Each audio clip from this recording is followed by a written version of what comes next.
Everything living is creative. Just living is creative for me. Being born, giving birth. But the fact that we get born and we grow, that's creativity. So, yeah, every living thing on the planet is a creative entity. So when someone says they're not creative or people aren't inherently creative, I say, are you alive? And if you're alive, you're creative. If you're not alive, you're decaying and making room for other things to be creative. So I don't agree with the lack of creativity. I think you express your creativity in different ways. And I think a lot of the time people's creativity is stultified by the kind of lifestyle they lead. They are maybe not leading by choice, but simply by circumstance, and that it's so difficult to get out of the circumstances that we're placed in. Often systems are very, very powerful and controlling, and it's often hard to see outside of them. It's hard to believe otherwise. I'm all for seeing otherwise, being otherwise. It's a form of resistance to the system. Systems that try to stifle your creativity, your natural creativity, if natural exists. I suppose the only natural for me is life and non-life. And even that, the border between those two is hazy. But I know about life. As a biologist, I think that life is possibly the thing that defines absolutely everything on this planet. If we can start thinking biologically, I think we might think differently about a lot of problems that have been thought about as purely chemical or physical problems. I think they're ultimately biological problems, and I think biology is probably the most important logic, which chemical and physical logic must fit into. But often biology is forced into chemical and physical logic. And then we come up with silly ideas like bodies are machines that can be looked at part by part and so on. I know for myself what modern life has failed me in various ways, in that I'm not able to deal with the pace, the fastness, the change, the technological change constantly. I feel the world is changing so much now, just because of human invention, human creativity. I can't keep up. Maybe that's just because I'm too old to keep up, don't want to keep up. But I feel it also as a weight. I think I see the weight of it on other people as well.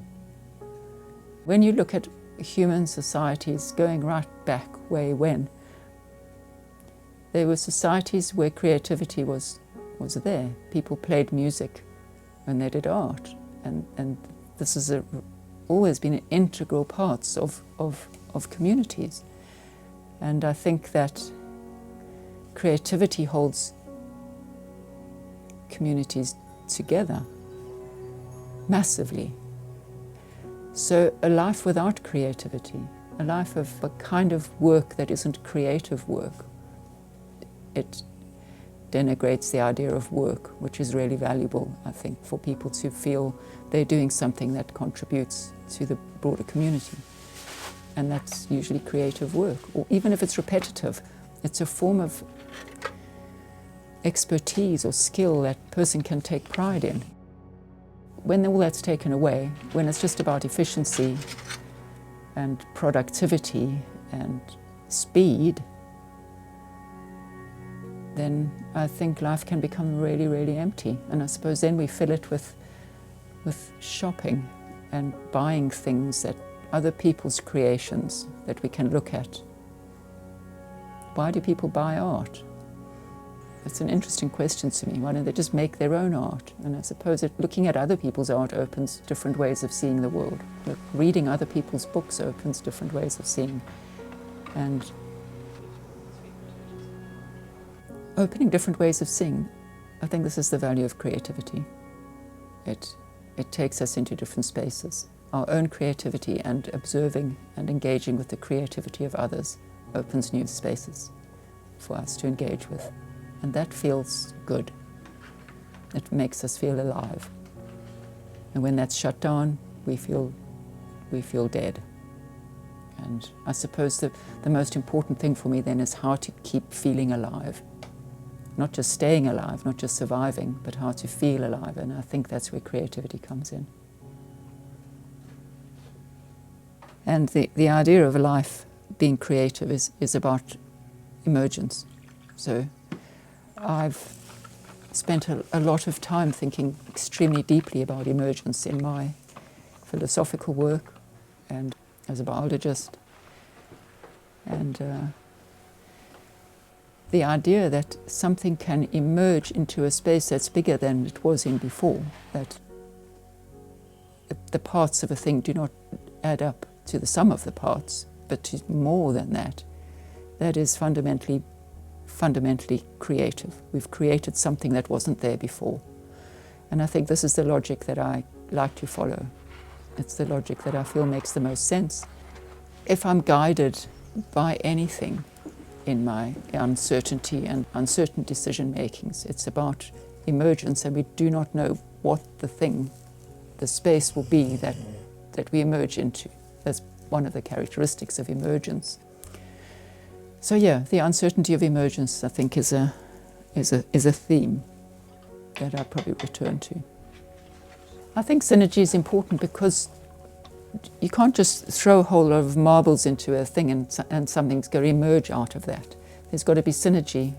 There's got to be an interaction, a real, meaningful interaction between those parts before something can emerge. So synergy is a very important part of that. And yeah, I suppose in life when we lost or don't feel we know which way to go, I suppose it would be looking for the synergistic connections. And once we can find those connections, stuff emerges. We don't know what it's going to be, but anything that emerges from synergy is going to be an entity in its own right. I suppose some people might call me foolhardy to just go blindly into the unknown, regardless of what it is. But I seem to do that. Moving to Portugal was one of those things. Let's just go and do that thing. So off we go, and here we are, and we just cope with it. So yeah, I think fear it's not part of the agenda. Is it the right thing to do at this point in time? And how? I don't know what the right thing to do, so how do I tentatively feel my way into it? And unless I tentatively feel my way into it, you're stuck. You can't do anything. You can't go forward. So for me, it's about going forward. Going forward without fear, because if you're fearful, you don't move. I think you get stuck.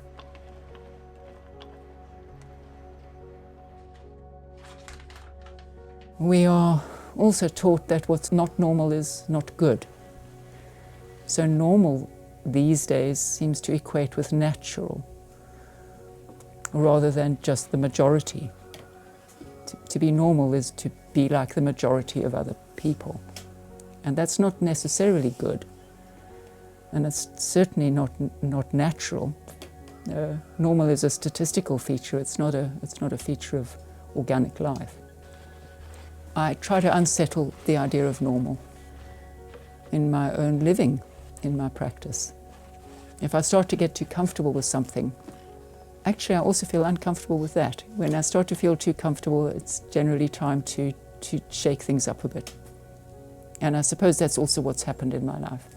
Every time that I've felt really comfortable and safe, I've thrown it all up in the air and moved on. When I moved here, I was very idealistic. I didn't think we could have any machines.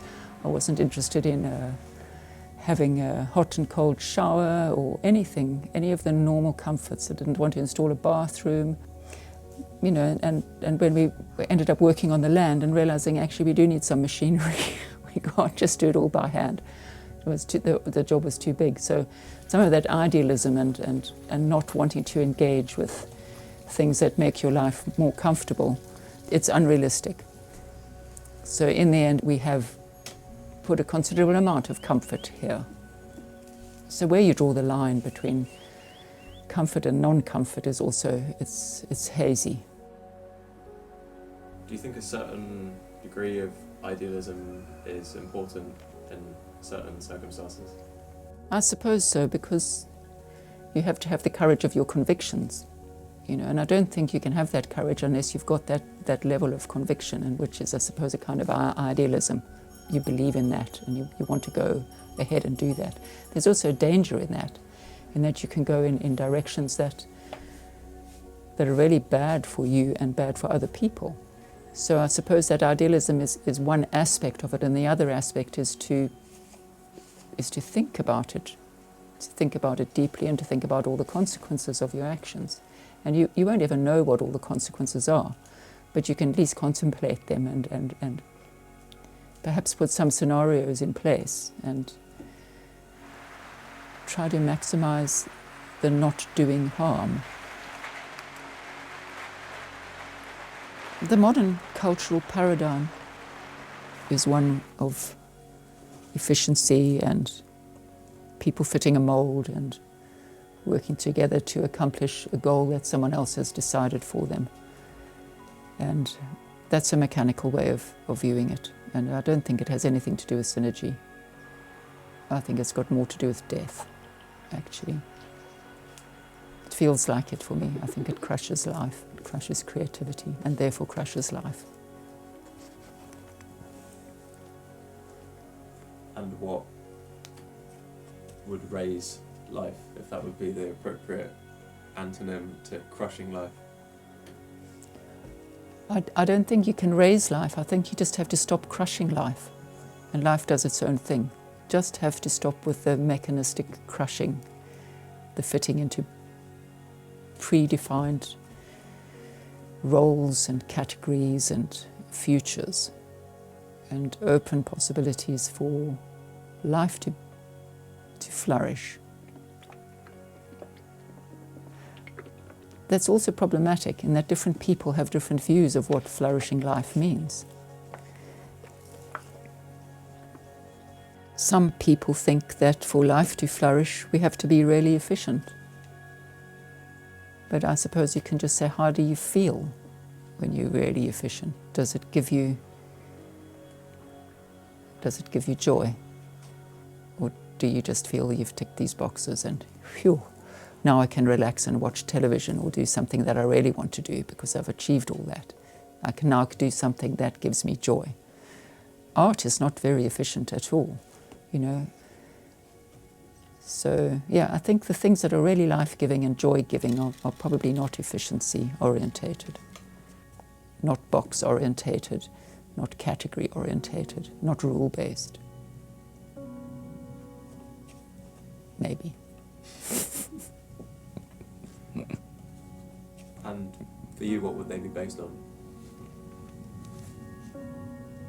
Life. Life is just life. Emergence. Life just has to be allowed to live. So, I suppose once we start understanding life as the logic in everything, we just have to see that it's inherently creative.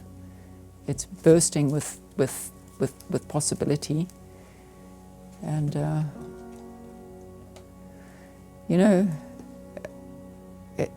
it's always, immediately you start to talk about something, and I suppose this is what has been disturbing me about these things, and now it's coming out. The minute you start to talk about something, it instantly complexifies itself into millions of things. So if we talk about life being allowed to exist, right at the beginning of this conversation, we talked about technology and how I was feeling it was being damaging me, or damaging my creativity and making me exhausted. People make technology because they're being creative and they can, and they're doing it. So that's life as well. So in the end, we just have to cope, I think, with whatever's thrown at us, whatever we're thrown into. the technology, the speed, the world, and try to do the best we can, the most ethical things we can from our own feelings, rather than from what we're told is ethical, with it. And if that means hiding away on a mountainside in Portugal until someone like you come along and poke me out and make me say things in interviews, then, that's what we have to do. I don't know what the right way forward is. We just have to feel it out and and deal with what we're thrown into in as ethical and good a way as we feel we can.